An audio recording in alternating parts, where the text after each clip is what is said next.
Today we're baking perfect soft dinner rolls. Fluffy melt in your mouth. Goodness that will have your family coming back for more. But here's the thing. Making perfect dinner rolls isn't as simple as just mixing ingredients in this video. I'm going to walk you through every step from start to finish and show you the common mistakes people make at home so you can avoid them and bake perfect rolls every time. Trust me, you don't want to miss the tips I'll be sharing today, so make sure you stick with me until the end. Let's dive in. Alright, let's start by preparing our wet ingredients. We're using 200 milliliters of full fat milk, which will give us that soft, rich texture. Add 20 grams of sugar into the milk. Now we add 6 grams of instant yeast directly into the mixture. No need to activate it and just give it a good mix. Instant yeast is awesome because it's easy to work with. Just add it straight in and it does its job. Next we're adding 1 tablespoon of honey. This will give our rolls an extra bit of sweetness and keep them moist. Mix it all together. Now crack in 1 medium-sized egg. This will make our rolls tender and soft. Give everything a good whisk until it's smooth. Now let's get our dry ingredients ready. In a separate bowl, take 400 grams of high protein bread flour, about 11.4% protein, and add a half a teaspoon of salt.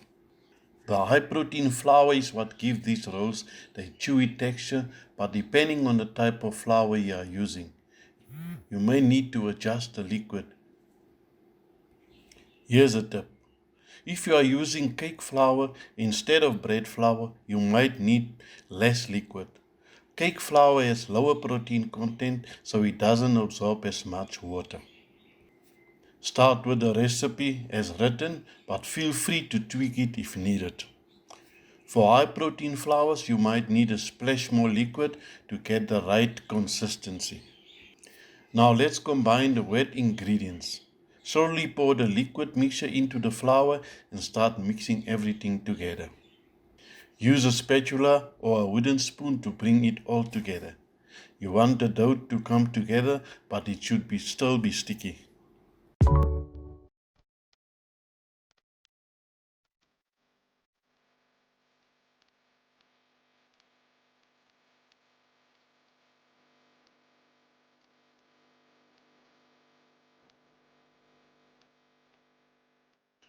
Now let's move the dough to a clean surface and start kneading. Knead the dough for about 2 to 3 minutes at first, just to get it going. After the first few minutes, add in your 30 grams of softened butter in chunks. Keep kneading for another 12 to 15 minutes.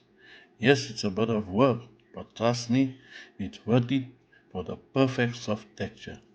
Here's a little secret. If after 5 minutes of kneading, the dough still feels a little sticky or not quite elastic enough, just keep on kneading. Sometimes it takes an extra time to get the perfect texture you want. It needs to be smooth, soft after kneading for about 12 to 15 minutes. It's time to check the dough using the window pane test. Take a small piece of dough and gently stretch it between your fingers. If the dough stretches thin enough to form a translucent, almost see-through window without tearing, that means the gluten has developed well and the dough is ready. If the dough tears too easily, it's okay, just knead it a little bit longer. Once the dough is nice and smooth, cover it with a clean towel or plastic wrap and set it aside to rise. Let's rest it in a warm place for about 1 hour or until it is double in size.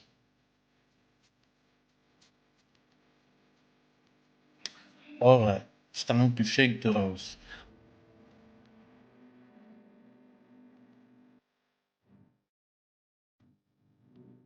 Once your dough has risen, punch it down gently to release the air.